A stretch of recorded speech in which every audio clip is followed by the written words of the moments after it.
안녕하세요. 개념원리 지원코치입니다. 지난 영상에 쌍둥이 문제를 보시고 많은 분들이 답을 달아주셨는데요. 정답은 4였습니다. 해당 문제를 맞추신 분들에게는 선물을 발송했어요. 모두 축하드립니다. 쌍둥이 문제의 정확한 풀이 방법은 개념원리 인스타에서 확인해 보실 수 있습니다. 자, 지난 영상에 이어서 오늘은 2021년 고3 3월 학력평가 26번 문제를 가지고 왔어요.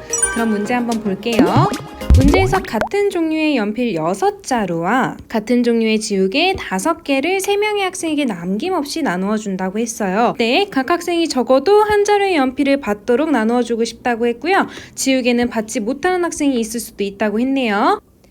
이 문제에서는 같은 종류의 연필과 지우개를 3명의 학생에게 나누어 준다고 했으니 우리 3명의 학생을 보기 쉽게 A, B, C라고 해볼게요. 그때 연필과 지우개를 나눠 가져야 하는데요. 문제에서 각 학생이 적어도 한 자루의 연필을 받도록 이라고 했어요. 그러면 연필을 일단 한 자루씩 가지고 있어야겠죠. 그러면 우리가 이제 나눠줘야 하는 연필과 지우개의 개수는 연필이 몇 자루?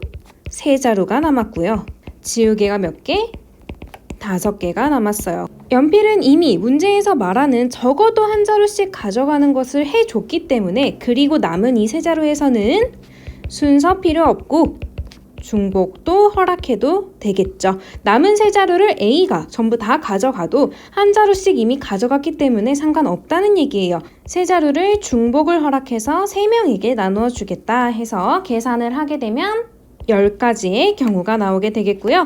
그리고 지우개는 문제에서 지우개를 받지 못하는 학생이 있을 수도 있다라고 했으니 지우개 또한 예를 들어 B한테 5개가 전부 다 가도 상관이 없단 얘기죠. 다시 말해 순서를 생각하지 않고 중복은 허락해도 된다라는 얘기랑 같겠고요.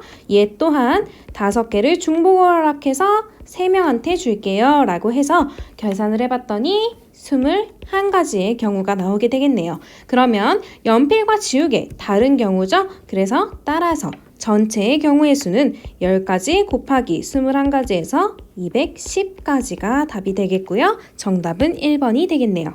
이해됐나요? 선생님이 개념원리 책에 비슷한 유형의 문제를 가지고 복습하면서 다시 한 번 더 이러한 유형 문제에 쓰인 개념에 대해서 설명해 줄게요. 개념원리 문제를 보니 4명의 학생에게 같은 종류의 볼펜 10자루를 남김없이 나누어 주려고 한대요. 각 학생이 적어도 한 자루 이상의 볼펜을 받는 경우의 수를 구해달라고 했으니 우리 앞에서 한 거랑 똑같이 보기 쉽게 학생을 A, B, C, D 4명으로 놔볼게요. 그때 볼펜을 일단은 한 자루씩 가지고 있어야 하니까 한 자루씩 나눠주게 되면 남은 볼펜 몇 자루죠? 남은 볼펜 10자루에서 하나씩 나눠준 4개를 빼고 나니 6자루가 남게 되고요. 이 6자루는 4명한테 나눠주게 되는데 전부 다 하나씩 가지고 있어야 된다는 조건은 만족을 했으니 A한테 6자루를 전부 다 줘도 상관이 없단 얘기랑 같겠죠. 그 말은 이 남은 볼펜 6개를 순서 생각 안 하고 중복 허락해서 4명한테 나누어주면 돼요 해서 6H4가 돼서 계산했을 때 6 더하기 4 마이너스 1 C4가 되겠네요. 답은 84가 될 거고요. 경우의 수 또한 84가지가 되겠죠. 맞나요?